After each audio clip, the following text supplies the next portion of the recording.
العالمين والعاقبة للمتقين والصلاة والسلام على سيد الأنبياء والمرسلين وعلى آله وأصحابه وأزواجه وذرياته وأهل بيته أجمعين إلى يوم الدين.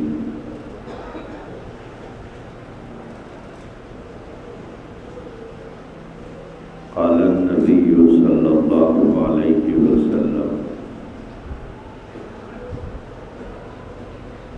أحب الأعمال إلى الله أدومها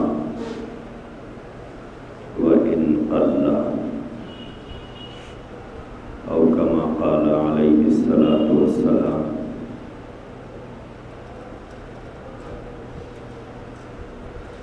بزرگان محترم، عزیزان گرامی،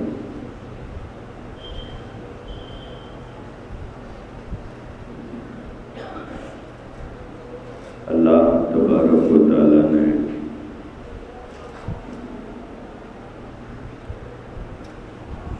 انسانوں کی پیدائش اور اس کی تخلیق کا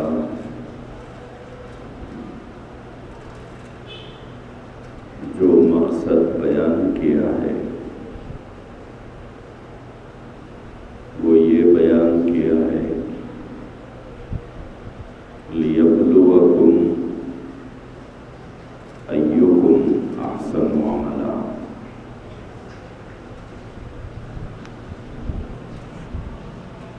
وجہ تخلیق،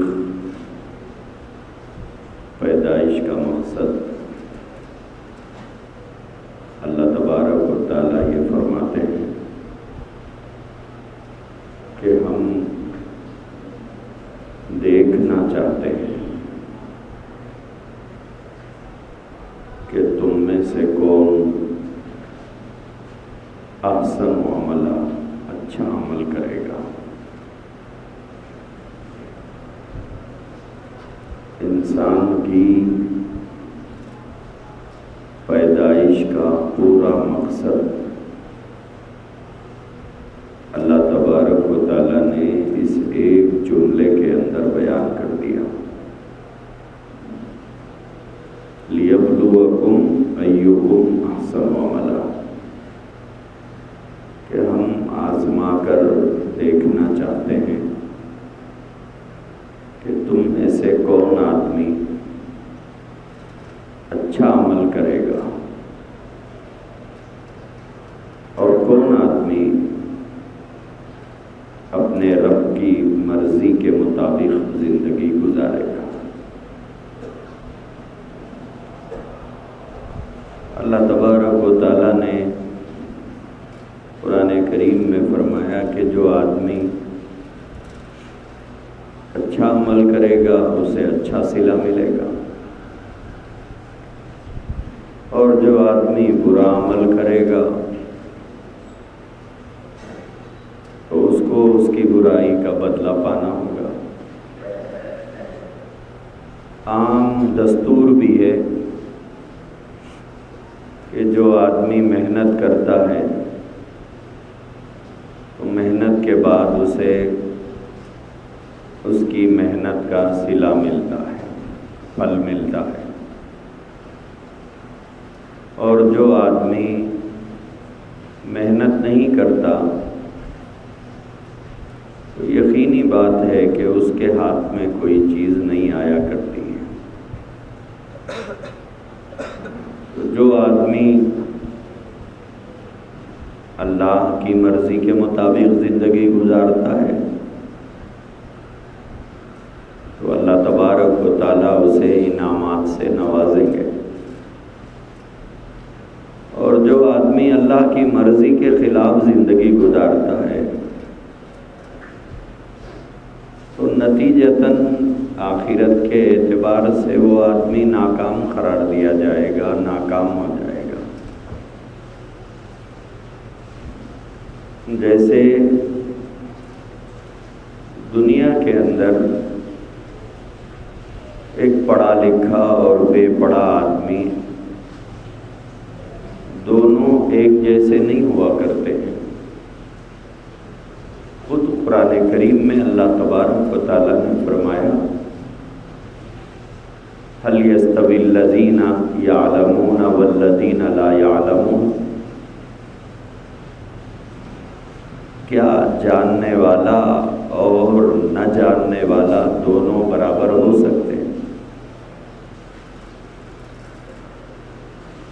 کیا ایک اندھا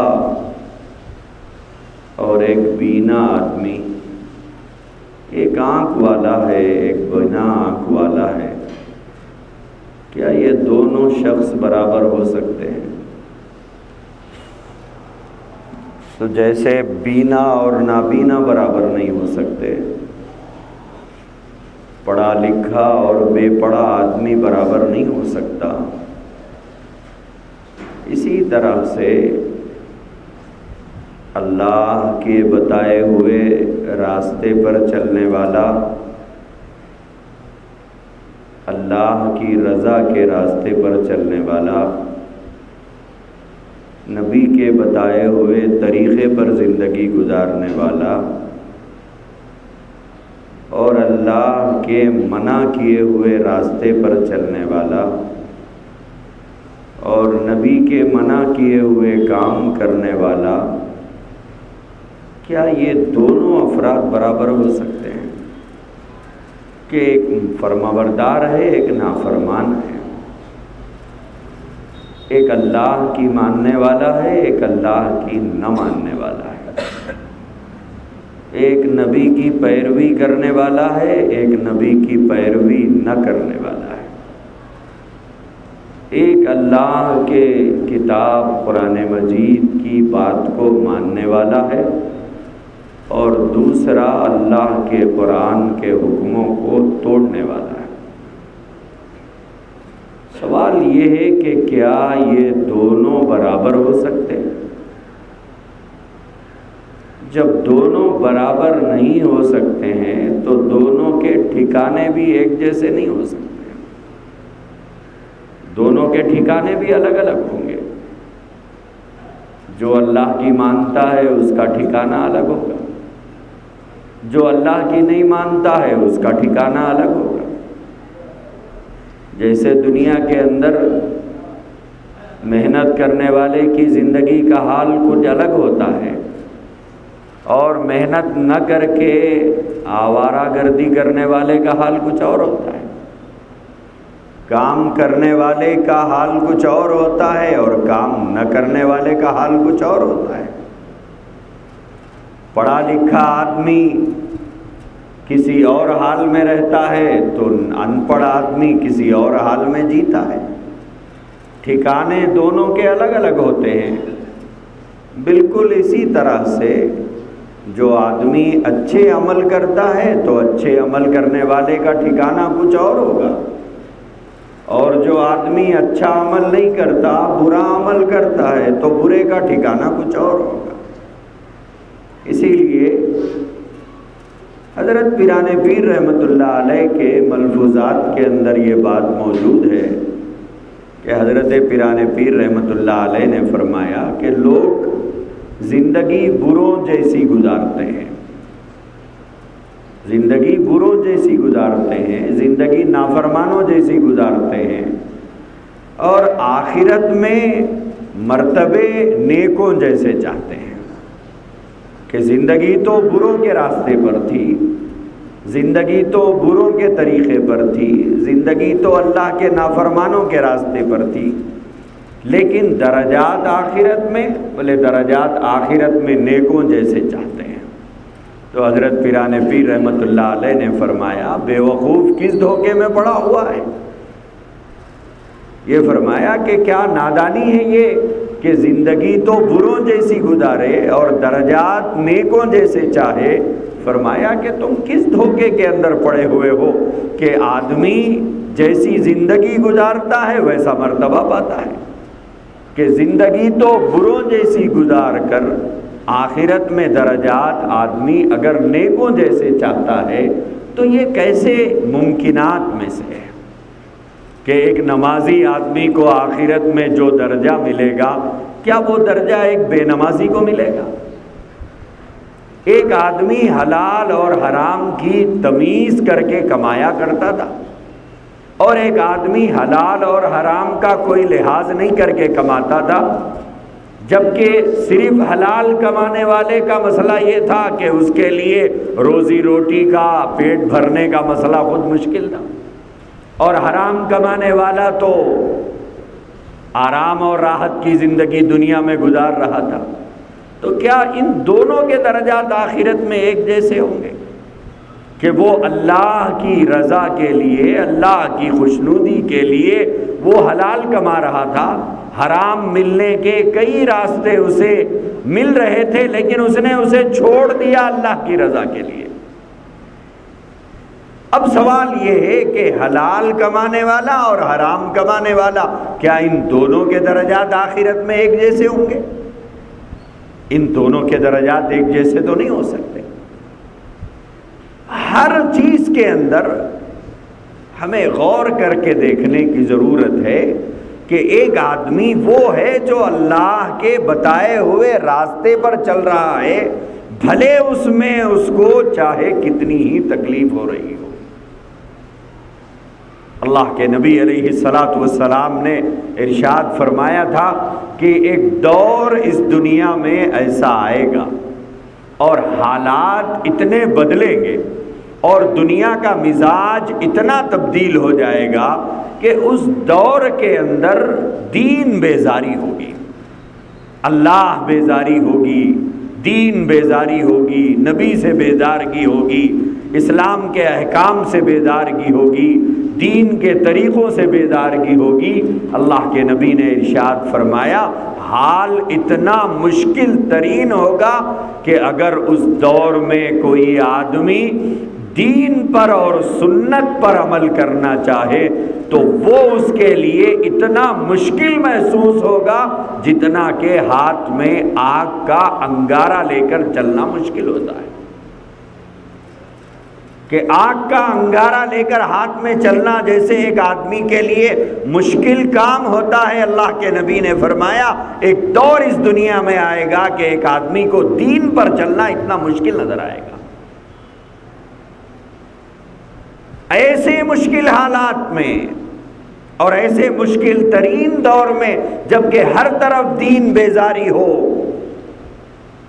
اللہ کے حکموں سے بغاوت ہو، نبی پاک علیہ السلام کے طریقوں سے بغاوت ہو، رائج الوقت طریقے پر چل رہے ہوں، سماج اور سوسائٹی کے طریقے پر چل رہے ہوں، معاشرے اور سوسائٹی کے بتائے ہوئے راستوں پر انسانیت چل رہی ہو، اور اللہ کے نبی کے سنتوں کو زندگی میں جگہ دینے کے لیے کوئی تیار نہ ہو، ایسے دور کے اندر اگر کوئی آدمی اللہ کے نبی کی کسی ایسی سنت پر عمل کر لے جس کو دنیا نے چھوڑ دیا ہے، جس کو دنیا نے چھوڑ دیا ہے، جس کو لوگوں نے اپنی زندگی سے نکال دیا ہے، جس کو لوگوں نے اپنے گھروں سے نکال کے باہر کر دیا ہے، جس کو لوگوں نے اپنی تقریبوں سے نکال کے باہر کر دیا ہے، اور دنیا نے اس سنت کو ترک کر دیا ہے، بھلا دیا ہے، چھوڑ دیا ہے، اگر کوئی آدمی اس سنت پر عمل کرتا ہے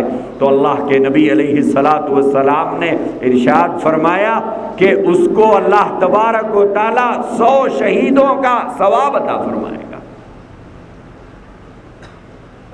جو اللہ کے نبی کی ایسی سنت پر عمل کرتا ہو جس کو دنیا نے چھوڑ دیا ہو یا بھلا دیا ہو، تو ایسی سنت کو کسی نے اگر زندہ کر دیا ہے تو حضور علیہ السلام نے ارشاد فرمایا اللہ تبارک و تعالیٰ اسے 100 شہیدوں کا اجر اور ثواب عطا فرمائے گا۔ اب ہمیں غور کر کے دیکھنے کی ضرورت یہ ہے کہ ایک آدمی وہ ہے جو مشکل ترین دور میں، جہاں پر ہر طرف صرف نفس اور نفسانی خواہشات پر چلا جا رہا ہو، دنیا کے طریقوں پر زندگی گزاری جا رہی ہو، اور دین بیزاری کا ماحول ہو، اور اس دین بیداری کے ماحول میں ایک آدمی اللہ کے نبی کے طریقے پر چل رہا ہے، ایک آدمی اللہ کے بتائے ہوئے راستے پر چل رہا ہے، ایک آدمی قرآن کے دیے ہوئے حکم کے مطابق زندگی گزار رہا ہے، تو سوال یہ پیدا ہوتا ہے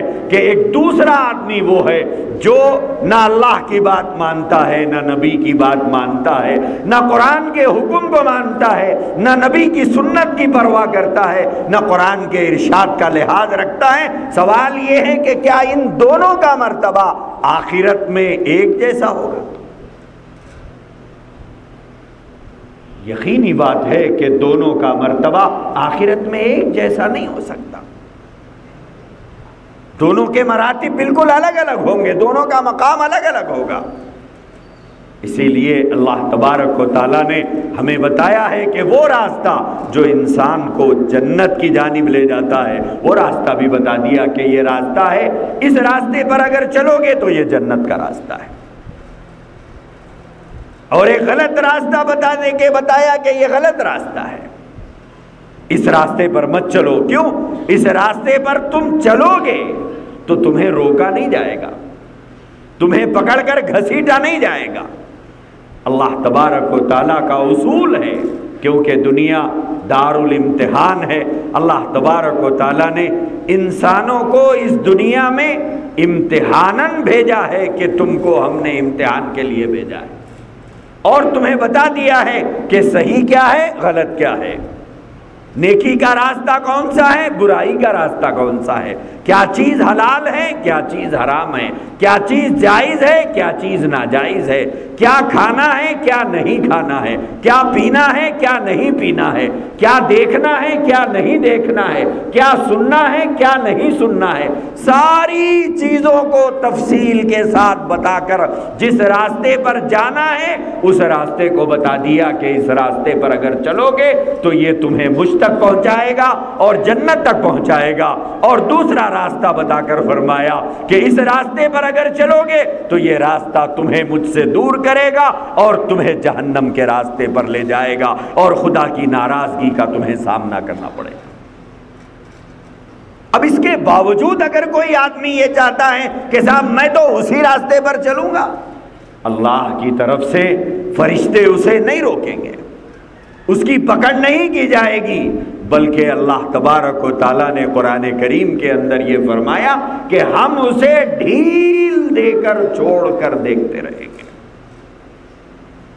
ہم اسے ڈھیل دیں گے کہ کتنا کرتا ہے، اور جتنا کرتا ہے اتنا کرنے کی اسے اجازت دی جائے گی، اسے چھوڑ دیا جائے گا، اور دیکھتے رہیں گے اللہ تبارک و تعالیٰ کہ یہ فرمانبرداری کے راستے پر چل رہا ہے یا نافرمانی کے راستے پر۔ اگر نافرمانی کے راستے پر جا رہا ہے تو کسی انسان کو روکا نہیں جائے گا، کسی انسان کو نہیں روکا جائے گا۔ اللہ تبارک و تعالیٰ نے دنیا کو امتحان کی جگہ بنایا، اسی لیے اللہ نے دنیا میں یہ ضابطہ نہیں بنایا کہ اذان کی آواز ہونے کے بعد اگر کوئی آدمی مسجد کو آنے کے بجائے دکان کی طرف جا رہا ہو، اذان ہونے کے بعد مسجد کی طرف آنے کے بجائے بازار کی طرف جا رہا ہو، مسجد سے اذان کی آواز ہونے کے بعد مسجد کو آنے کے بجائے گھر کو جا رہا ہو، تو اللہ تبارک و تعالیٰ اس کے پیروں کو فالج زدہ بنا دے، اس کو پیرالائسس ہو جائے یا اس کے پیر ٹوٹ جائیں۔ نہیں، اللہ کا کوئی ایسا نظام دنیا کے اندر نہیں ہے۔ اللہ زبردستی انسان سے کوئی عمل کرانا نہیں چاہتے، بتا دیا کہ یہ نیکی کا راستہ ہے، اس کے اندر کامیابی ہے، اس کے اندر نجات ہے۔ اگر اللہ تبارک و تعالیٰ اس دنیا کے اندر یہ ضابطہ بنا دیتے کہ اذان کی آواز ہونے کے بعد جو آدمی مسجد کے خلاف اپنا قدم اٹھائے گا تو اسے فالج زدہ کر دیا جائے گا، تو پھر اذان ہونے سے پہلے مسجد کے دروازوں کے اوپر لوگ لائن میں کھڑے ہوتے، قطار میں کھڑے ہو جاتے، جیسے راشن کے زمانے میں راشن لینے کے لیے لوگ لائن میں کھڑے ہوتے ہیں۔ کیوں؟ اس لیے کہ اس وقت میں ڈر ہوتا کہ اذان ہو جائے اور میں مسجد کے خلاف اپنے پیروں کو اٹھا لوں تو میں ہمیشہ کے لیے پیروں سے معذور ہو جاؤں گا، لہذا اذان سے پہلے مسجد کے دروازے پہ جمع ہو جاتا، تو وہاں پر امتحان کا کوئی مسئلہ ہی باقی نہیں رہتا۔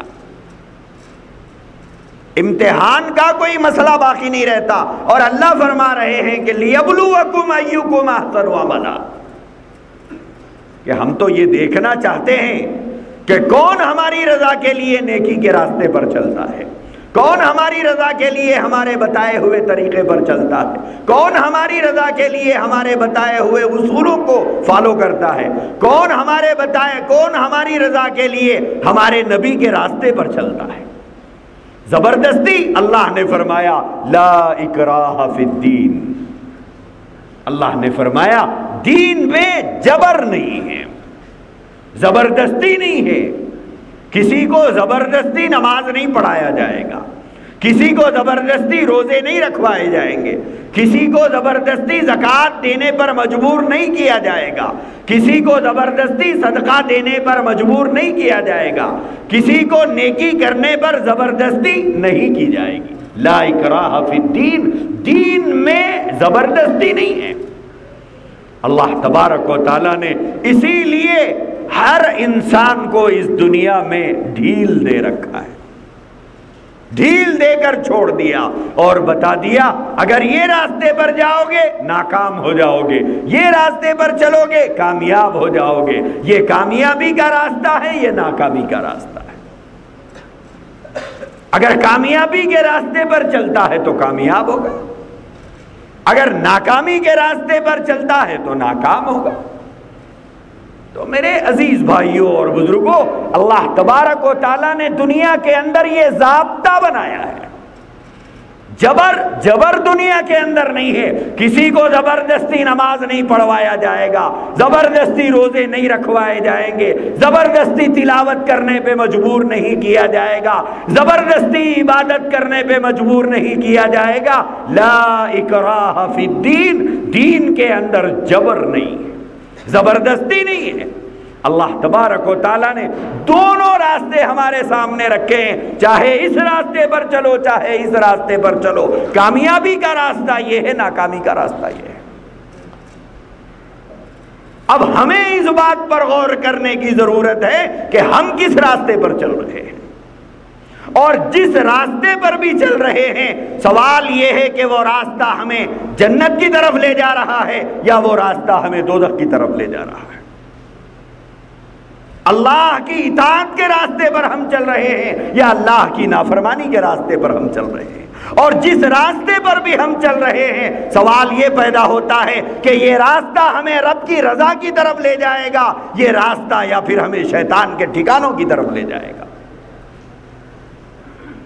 جبر کا سوال نہیں ہے، اور انسان یہ تصور کر کے بیٹھا ہوا ہے کہ صاحب میں نماز نہیں پڑھ رہا ہوں کیا ہو رہا، روزے نہیں رکھا کیا ہوا، زکوٰۃ نہیں دیا کیا ہوا، تلاوت نہیں کر رہا ہوں کیا ہوا، اللہ کو یاد نہیں کر رہا ہوں کیا ہوا۔ صاحب موت تک کچھ نہیں ہوگا، موت تک بھی کچھ نہیں ہوگا۔ کس نے کہا کہ نماز نہیں پڑھنے سے آسمان سے پتھروں کی بارش ہوگی؟ کس نے کہا کہ زکوٰۃ نہیں دینے سے آگ اسے لپٹ جائے گی؟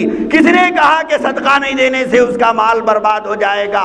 اللہ نے دنیا میں سزا کا کوئی ضابطہ ہی نہیں رکھا ہے، اللہ نے دنیا میں سزا کا کوئی ضابطہ ہی نہیں بنایا ہے۔ اللہ تبارک و تعالیٰ نے تو قرآن کریم میں یہ بیان فرمایا وَهُمْ يَحْسَبُونَ أَنَّهُمْ يُحْسِنُونَ صُنْعًا، اللہ نے فرمایا انسان کو اس کے کیے ہوئے کو ہم اچھا بنا کر اس کی نگاہ میں پیش کر دیتے ہیں، اسی لیے چور چوری کو اچھا سمجھ رہا ہے، قاتل قتل کو اچھا سمجھ رہا ہے، ڈاکو ڈاکہ زنی کو اچھا سمجھ رہا ہے، پاکٹ مارنے کو اچھا سمجھ رہا ہے، گالی دینے والا گالی دینے کو بہتری سمجھ رہا ہے، ظلم کرنے والا ظالم اپنے ظلم کو اچھا سمجھ کے کر رہا ہے۔ اللہ تبارک و تعالیٰ نے قرآن کریم میں یہ ارشاد فرمایا وہ یہ گمان کرنے لگتے ہیں وَهُمْ يَحْسَبُونَ أَنَّهُمْ يُحْسِنُونَ صُنْعًا، کہ وہ جو کچھ کر رہے ہیں اچھا کر رہے ہیں۔ اسی لیے دنیا میں جس انسان کو آپ دیکھیں جس برائی میں مبتلا ہے وہ اس برائی کو اچھا سمجھ کے کر رہا ہے، اور اسے اس برائی پر ندامت نہیں ہے، اس برائی پر شرمندگی نہیں ہے، اس برائی کا احساس نہیں ہے۔ اللہ تبارک و تعالیٰ نے ارشاد فرمایا کہ ہم اس کی نگاہوں میں اس کام کو اچھا بنا کر پیش کر دیتے ہیں، اور وہ یہ تصور کرنے لگتا ہے کہ میں تو بڑا اچھا کام کر رہا ہوں۔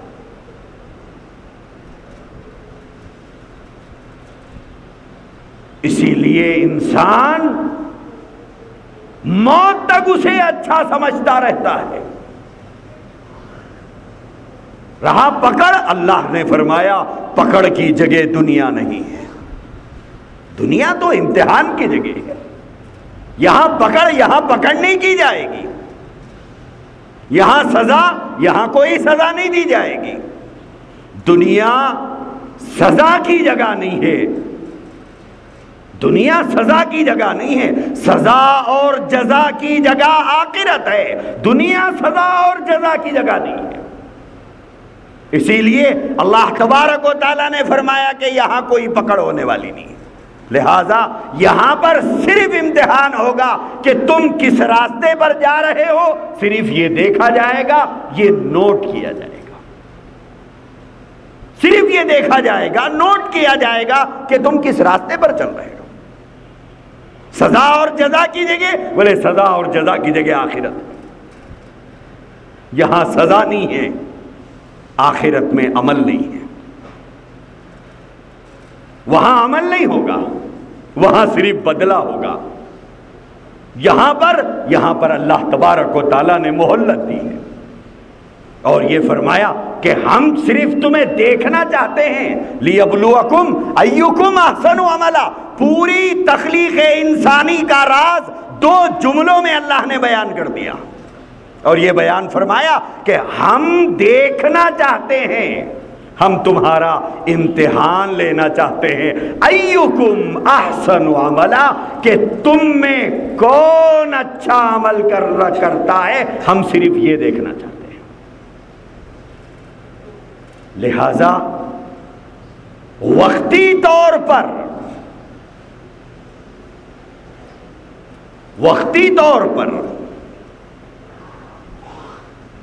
چند دن کے لیے نماز پڑھ لینا، چند دن کے لیے احکام شریعت کی پابندی کر لینا، چند دن کے لیے اللہ کی مرضی پر اپنے آپ کو چلا لینا، اور وہ مخصوص ایام کے گزر جانے کے بعد پھر دین سے بے پرواہ ہو جانا، اللہ کے احکامات سے بے پرواہ ہو جانا، قرآن کے ہدایات سے بے پرواہ ہو جانا، نبی پاک علیہ السلام کے فرمان سے بے پرواہ ہو جانا، یہ ایک عام دستور بن گیا ہم لوگوں کا۔ مذہب کے ساتھ جس طرح کی وابستگی اللہ کے نبی علیہ السلام نے سکھائی ہے اور بتائی ہے، اس طرح کی وابستگی مذہب سے ہماری نہیں ہے، بلکہ مذہب سے ہمارا اٹیچمنٹ صرف ایک فارمالٹی کا ہے، ایک فارمل اٹیچمنٹ ہے۔ وہ جذباتی اٹیچمنٹ جو مذہب کے ساتھ ہونا چاہیے وہ ہمارے اندر نہیں ہے۔ جیسے دوسری قومیں، دوسرے مذاہب کے لوگ جس طرح سے اپنے تہواروں کے اندر اپنی اپنی عبادت گاہوں کو آتے اور جاتے ہیں، اسی طرح کا کچھ رابطہ ہم مسلمانوں نے بھی مسجدوں کے ساتھ وابستہ کر لیا ہے کہ چند مخصوص ایام ہیں، ان مخصوص ایام میں مسجدوں کو آنا، جیسے ہفتے میں ایک مرتبہ جمعہ کو مسجد کو آ جانا، اسی طرح سے سال میں ایک مرتبہ ایک مہینے کے اندر پابندی کے ساتھ نمازوں کا اہتمام کرنا، اور اس کے بعد باقی 11 مہینوں کے سلسلے میں ہم یہ سمجھتے ہیں کہ یہ ایک مہینہ عبادت کا ہے، باقی 11 مہینوں میں ہم آزاد ہے، البتہ ہفتے میں ایک مرتبہ مسجد کو آنا اور جانا ہے۔ اور پھر تصور یہ ہے کہ صاحب اتنے برسوں سے آ رہے ہیں جا رہے ہیں، اللہ کی طرف سے کوئی پکڑ تو نہیں ہو رہی؟ نہیں صاحب، موت تک پکڑ نہیں ہوگی۔ کون بولے کہ دنیا میں پکڑ ہوگی؟ دنیا پکڑ کی جگہ ہے ہی نہیں۔ اسی لیے پیدائش سے موت تک ایسا کرنے والے قبروں میں پہنچ بھی گئے ہیں، کچھ نہیں ہوا دنیا کے اندر ان کو۔ دنیا کے اندر کوئی پکڑ ان کی نہیں ہوئی۔ پیدائش سے لے کر موت تک کئی لوگوں نے ایسی زندگی گزاری جو صرف جمعہ کو ایک مرتبہ نماز پڑھتے تھے اور سال کی 2 نمازیں پڑھتے تھے اور رمضان کے مہینے میں فرض پڑھ کے سنت پڑھے بغیر چلے جاتے تھے۔ کوئی پکڑ ان کی ہوئی؟ کوئی پکڑ نہیں ہوئی۔ کوئی پکڑ ہماری ہوگی؟ کوئی پکڑ نہیں ہوگی۔ کیوں؟ اس لیے کہ دنیا پکڑ کی جگہ نہیں ہے، دنیا آزمائش کی جگہ ہے۔ چور کو پکڑنا ہو تو آپ اگر نیند سے بیدار بھی ہو جائیں گے تو کھکارتے نہیں ہیں آپ۔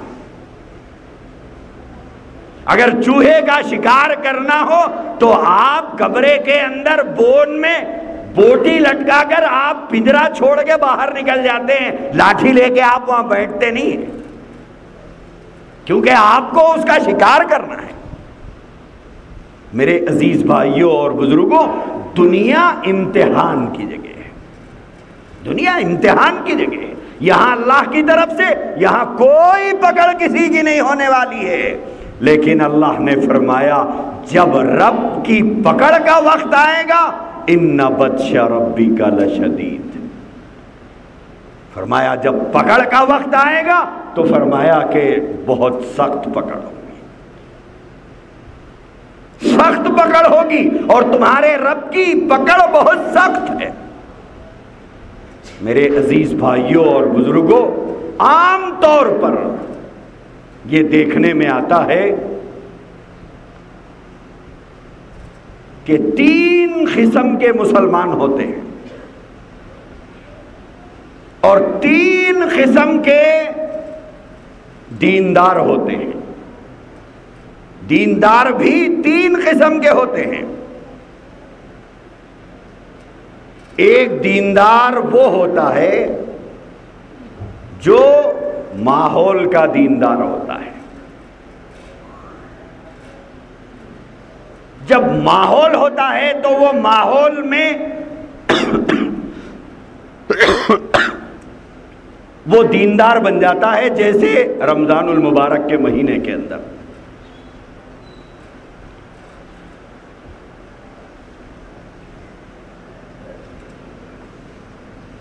وہ آدمی جو سال بھر نماز نہیں پڑھتا تھا، آپ اسے دیکھیے ماہ رمضان المبارک میں 3:30 4 بجے اٹھتا ہے، سحر کر رہا ہے، فجر پڑھ رہا ہے، اور جو سال بھر کے عام دنوں میں ایک نماز کا اہتمام نہیں کرتا وہ 5 نمازوں کا اہتمام کر رہا ہے، اور نہ صرف فرض پڑھ رہا ہے، سنت بھی پڑھ رہا ہے، نفل بھی پڑھ رہا ہے، نہ صرف نماز پڑھ رہا ہے، تلاوت بھی کر رہا ہے، نہ صرف تلاوت کر رہا ہے، بیٹھ کے ذکر بھی کر رہا ہے۔ لیکن یہ کیفیت ماحول کی وجہ سے ہوتی ہے۔ اگر ماہ رمضان المبارک کے بعد بھی آدمی اگر اسی ماحول سے اٹیچ رہا تو اس کی دینداری برقرار رہتی ہے۔ ماہ رمضان المبارک میں جہاں تقریر ہو رہی ہے وہاں بھاگے بھاگے آ رہے ہیں، جہاں جلسہ ہو رہا ہے وہاں بھاگے بھاگے آ رہے ہیں، 2 بجے رات تک بیٹھ کے بیانات سن رہے ہیں۔ اسی طرح سے آدمی اگر اب علماء کرام سے جڑا رہا، دینداروں سے جڑا رہا، دین کی محنت کرنے والوں کے ساتھ جڑا رہا تو یہ کیفیت رمضان کے بعد بھی باقی رہ سکتی ہے۔ لیکن آدمی اگر اس ماحول سے اپنے آپ کو الگ کر لیا تو جیسے ہی ماحول ختم ہو جائے گا، ماحول ختم ہوتے ہی اس کی ساری ایکٹیویٹیز ختم ہو جائیں گی۔ جائزہ لینے کے لیے یہ 8 دن کا جائزہ لے لیجئے کہ جن کی ماہ رمضان المبارک میں 5 نمازیں ہو رہی تھی وہ اپنا جائزہ لے کر دیکھ لے کہ گزشتہ جمعہ سے اب تک کتنی ہوئی کتنی چھوٹی. تو پھر وہ جو کچھ رمضان میں ہوا تھا، بولے صاحب وہ ہم ماحول کے مسلمان تھے، وہ سب ماحول کی وجہ سے تھا. ماحول ختم، ہماری کیفیت ختم. ماحول ختم، ہمارے حالات ختم. ماحول ختم، مسجد سے رشتہ ختم. ماحول ختم، قرآن سے تعلق ختم. ماحول ختم، اللہ کی یاد سے دوری. تو 3 طرح کے دینداروں میں سے ایک دیندار وہ ہے جو ماحول کا دیندار ہوتا ہے. جب تک ماحول میں رہا، ماحول رہا، ماحول میں رہا تو اس کی دینداری ہے. اور جب ماحول نہیں رہا، ماحول میں نہیں رہا تو آدمی کی دینداری ختم ہو گئی. 2 چیزیں الگ الگ ہیں. ایک ہے ماحول رہنا، ماحول میں رہنا. ماحول جیسے ماہ رمضان المبارک کا ماحول ہے، اور ماحول جب ختم ہو گیا تو پھر اس ماحول والے لوگوں کے ساتھ رہنا. اگر ماحول والوں لوگوں کے ساتھ رہے گا تب بھی اس کے اندر دینداری ہوگی، کیونکہ جب ماحول والے کے ساتھ بیٹھے گا، نماز کا وقت ہوگا تو وہ خود بھی جائے گا، آپ کو بھی دعوت دے گا. اگر بے نمازی کے ساتھ ہمارا ماحول ہے تو وہ خود بھی روکے، خود بھی نہیں جائے گا. آپ جا رہے ہیں تو وہ آپ کا ہاتھ پکڑ کے بٹھائے گا. تو میرے عزیز بھائیوں اور بزرگوں، ایک دیندار تو وہ ہے جو ماحول کا دیندار ہے. جب تک ماحول رہا اس کی دینداری رہی، اور جس دن ماحول ختم ہو گیا اور ماحول ادھر ختم ہوا اس کی ساری دینداری ختم ہو گئی. اور دوسرا دیندار وہ ہے جو حالات کی وجہ سے دیندار بنتا ہے. ایک تو ماحول کی وجہ سے دیندار بنتا ہے، اور جیسے ہی ماحول ختم اس کی پوری دینداری ختم ہو جاتی ہے. اور اس کا جائزہ ہم اپنی ذات پر لے کر دیکھیں کہ یہ 8 دن میں ہماری کتنی نمازیں ہوئی، کتنی نمازیں چھوٹی. اور 8 دن پہلے کے حالات پہ نظر ڈال کے دیکھ لے کہ جمعہ سے پہلے ہمارا کیا حال تھا اور جمعہ سے جمعہ تک ہمارا کیا حال ہے. یہ ساری کیفیت کیا تھی؟ یہ ساری کیفیت ماحول کی وجہ سے پیدا ہوئی تھی. کیونکہ ماحول ایسی چیز ہوتی ہے کہ آدمی ماحول کے اثرات قبول کرے بغیر نہیں رہ سکتا، اور ماحول کے اثرات بہرحال آدمی پر مرتب ہوتے ہیں. اور دوسرا آدمی وہ ہے جو حالات کی وجہ سے دیندار بن جاتا ہے. بعضے لوگوں کو آپ دیکھیے کہ جن کو اللہ تبارک و تعالیٰ کبھی ریورس گیئر ڈال دیتے ہیں، کبھی فائنانشلی اعتبار سے وہ ویک ہو جاتا ہے، اور حالات اس کے بنتے نہیں ہیں. بھائی کی مدد لیا پھر بھی نہیں بنے، بہن کی مدد لیا پھر بھی نہیں ملے، رشتہ داروں کی مدد لیا، اس کی مدد اس کی مدد اس کی مدد، سب مدد کرتے کرتے آخر میں بیدار ہو گئے. اور اس دنیا میں کون کس کی مدد کب تک کرتا ہے؟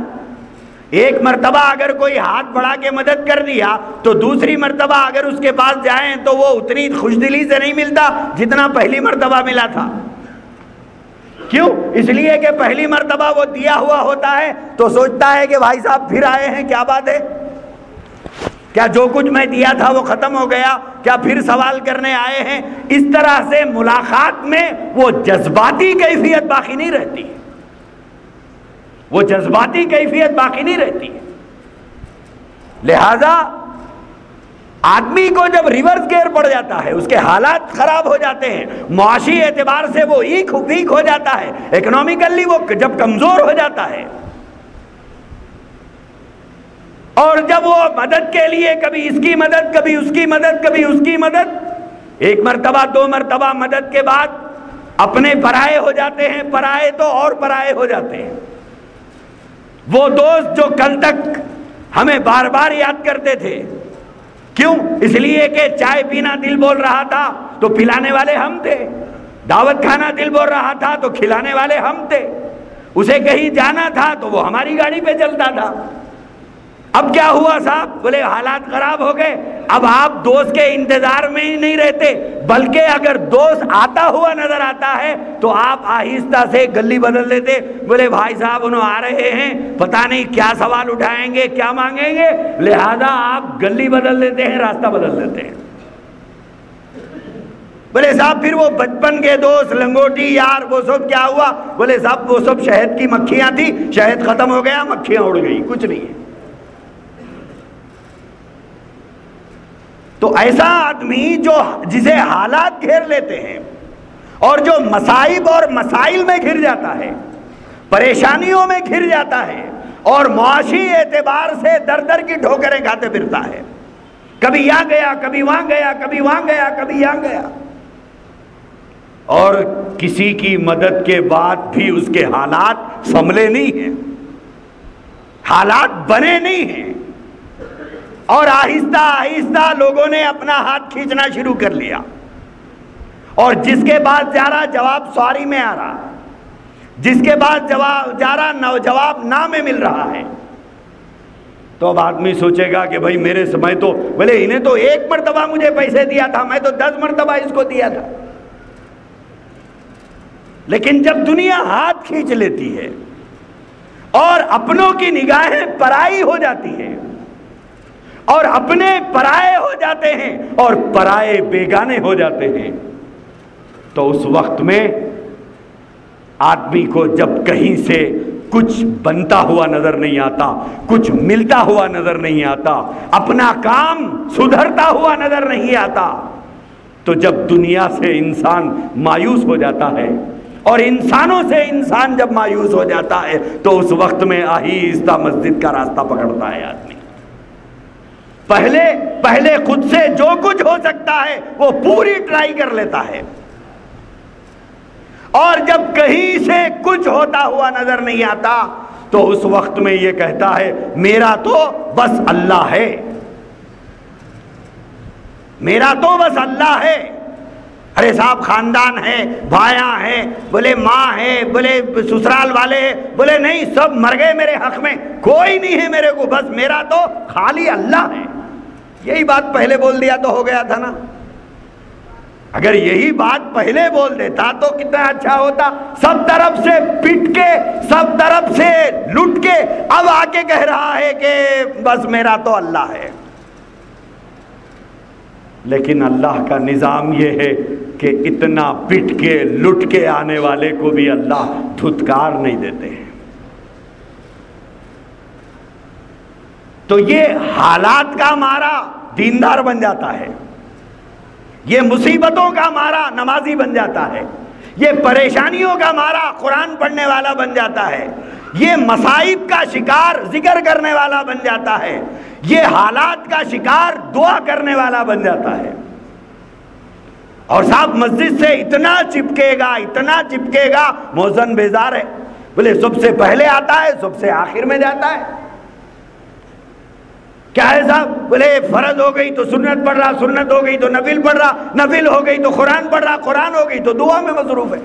مؤذن صاحب کو لاک ڈالنا ہے۔ کیا ہے صاحب؟ بولے حالات کا مارا ہوا ہے اور حالات کا دیندار بنا ہوا ہے، اب رو کے پلا کے بہرحال اللہ کو منا ہی لیتا ہے۔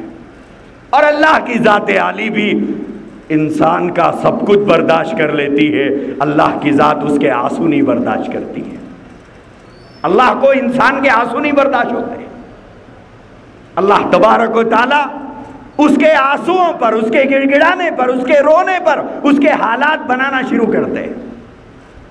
اب اس کے حالات بننا جیسے جیسے شروع ہوتے ہیں، جیسے جیسے حالات بننا شروع ہوتے ہیں ویسے ویسے وہ مسجد سے ذرا جلدی جلدی جانا شروع کرتا ہے۔ کیا ہے صاحب؟ بولے حالات بن گئے،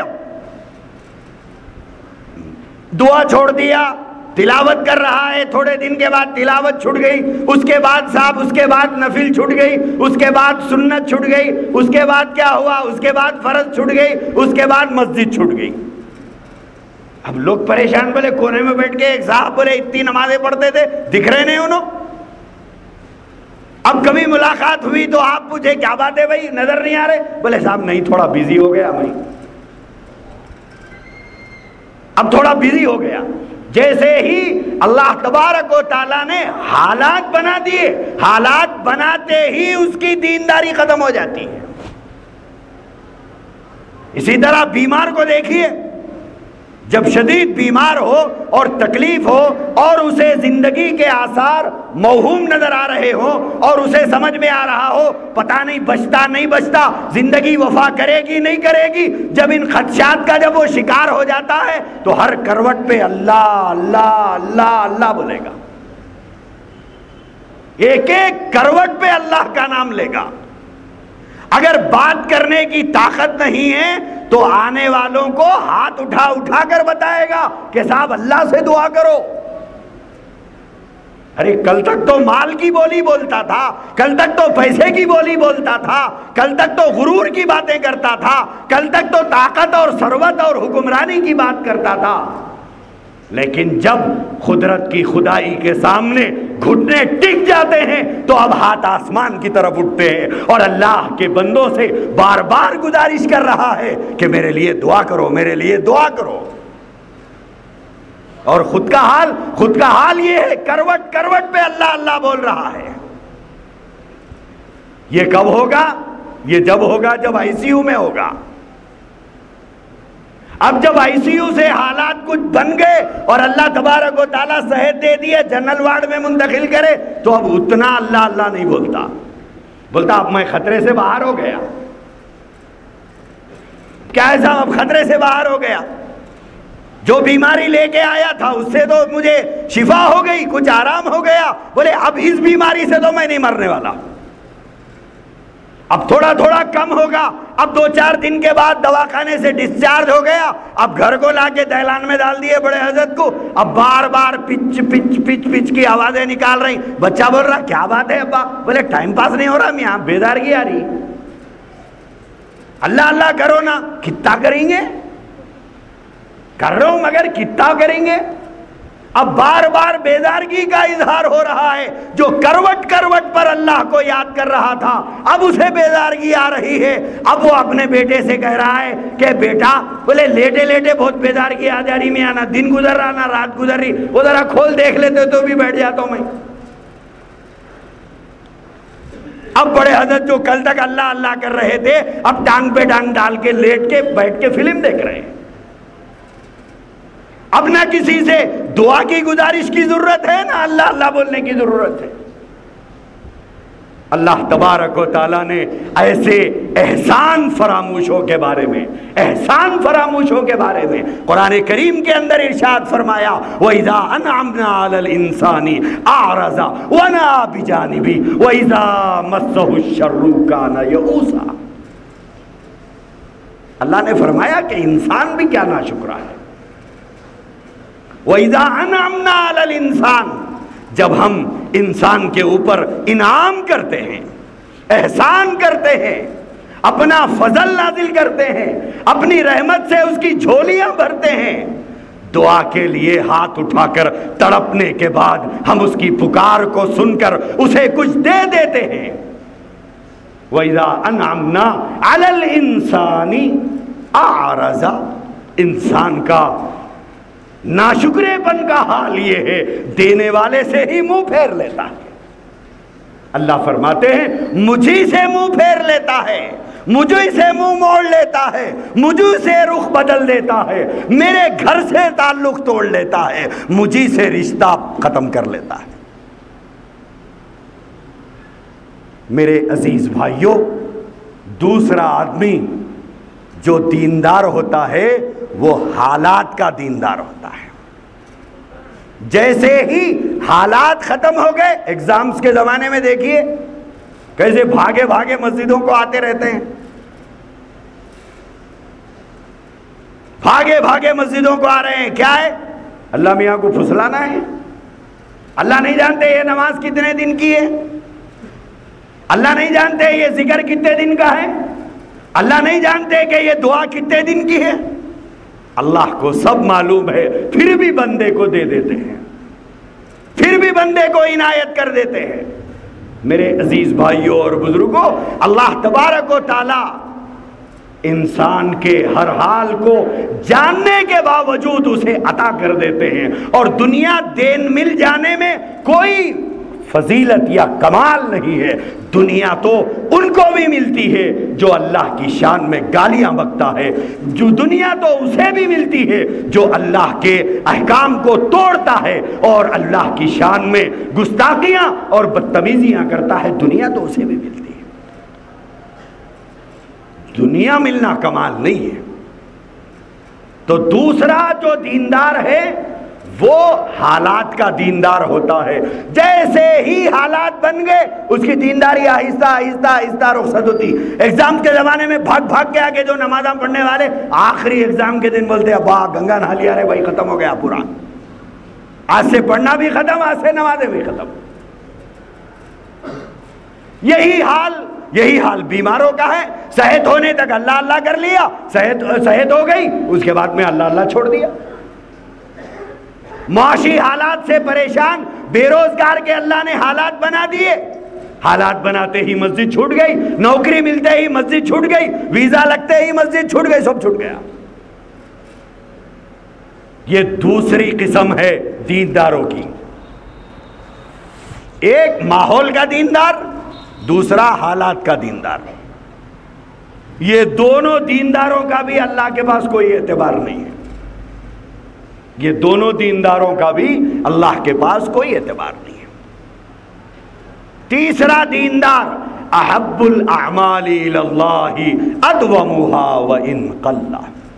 اللہ کے نبی علیہ السلام نے ارشاد فرمایا عمل چاہے چھوٹا کیوں نہ ہو، عمل چاہے چھوٹا کیوں نہ ہو، اللہ کو پسندیدہ وہ عمل ہے جو کوانٹٹی کے اعتبار سے بھلے کتنا ہی چھوٹا ہو مگر پابندی سے کیا جائے۔ پابندی سے جو عمل کیا جاتا ہے وہ عمل اللہ کو پسندیدہ ہے۔ جذباتی لوگ، وقتی چیز، اس کا کوئی اعتبار اللہ کے پاس نہیں ہے۔ جو دیندار ہوتا ہے حقیقی دیندار کے لیے گھر میں میت ہے تب بھی نماز نہیں چھوٹتی، گھر میں دولہا ہے تب بھی نماز نہیں چھوٹتی۔ کیوں؟ دیندار ہے۔ میرے عزیز بھائیوں اور بزرگوں، یہ تیسرا جو گروہ ہے یہ اصل دیندار ہے، جس کو نہ حالات متاثر کرتے ہیں، اس کو نہ ماحول متاثر کرتا ہے، نہ حالات کی وجہ سے اس کی عبادت چھوٹتی ہے، نہ ماحول کی وجہ سے اس کا تعلق اللہ سے ٹوٹتا ہے۔ ہر حال میں وہ اللہ سے تعلق کو جوڑے رکھتا ہے اور ہر حال میں اس کا تعلق اللہ سے جڑا ہوا ہے۔ اصل دیندار یہ تیسرا قسم کا آدمی ہے، یہ تیسرے قسم کا آدمی اصل دیندار ہے، جس کو نہ حالات بے نمازی بناتے ہیں، نہ ماحول بے نمازی بناتا ہے، نہ مسائل بے نمازی بناتے ہیں، نہ پریشانیاں بے نمازی بناتے ہیں، نہ بیماریاں بے نمازی بناتے ہیں۔ ہر حال میں اس کی نماز ادا ہوتی ہے اور ہر حال میں وہ حلال اور حرام کی تمیز کرتا ہے، ہر حال میں وہ جائز ناجائز کی تمیز رکھتا ہے، ہر حال میں اللہ کے دین کی خدمت کرتا ہے، ہر حال میں اللہ کی دین کی نسبتوں پر چلتا ہے۔ اصل دیندار یہ ہے، اصل دیندار یہ ہے۔ ماحول کی وجہ سے چند دن نماز پڑھ لینا، حالات کی وجہ سے چند دن نماز پڑھ لینا، یہ دینداری نہیں ہے، یہ دینداری نہیں ہے، یہ خود غرضی ہے، یہ دینداری نہیں ہے، اس کا نام خود غرضی ہے۔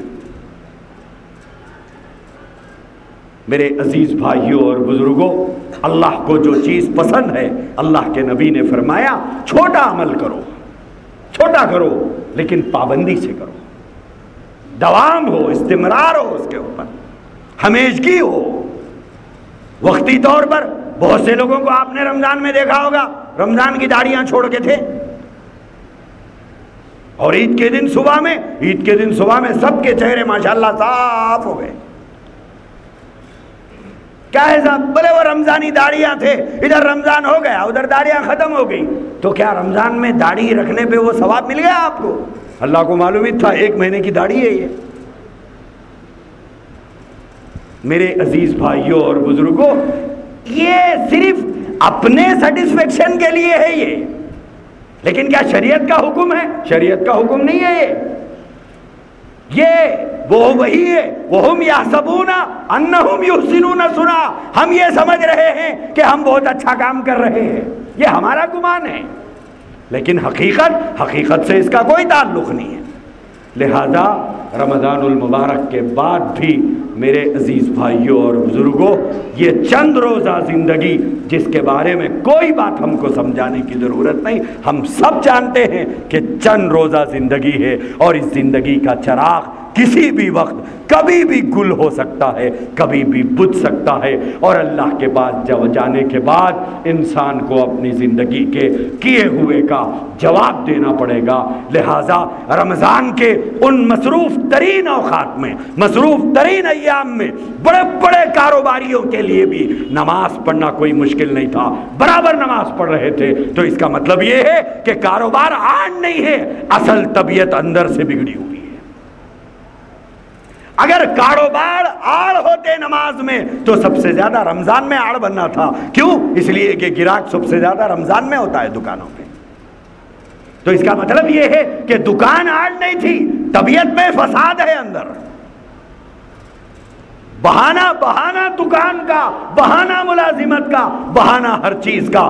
مسجدیں رمضان میں مسجدیں یہ بتا رہی تھی کہ رمضان کے بعد بھی چاہے تو یہ سب نماز پڑھ سکتے ہیں، چاہے تو پڑھ سکتے ہیں، نہیں پڑھ رہے ہیں تو عمدن نہیں پڑھ رہے ہیں، شرارتن نہیں پڑھ رہے ہیں، کاہلی سے نہیں پڑھ رہے ہیں، سستی سے نہیں پڑھ رہے ہیں۔ ایسا نہیں ہے کہ ان کے پاس وقت نہیں ہے، ایسا نہیں ہے کہ ان کے پاس فرصت نہیں ہے، ایسی بات نہیں ہے، فرصت بھی ہے، وقت بھی ہے، ساری چیزیں ہیں، صرف طبیعت آمادہ نہیں ہوتی، اسی لیے نہیں پڑھتے ہیں۔ اللہ تبارک و تعالیٰ سے دعا فرمائیے کہ خداوند قدوس ہم تمام کو اللہ تبارک و تعالیٰ عبادتوں پر استقامت عطا فرمائے، اور اپنے پسندیدہ اعمال پر چلنے کی اللہ ہم سب کو توفیق عطا فرمائے۔ وآخر دعوانا ان الحمد للہ رب العالمین۔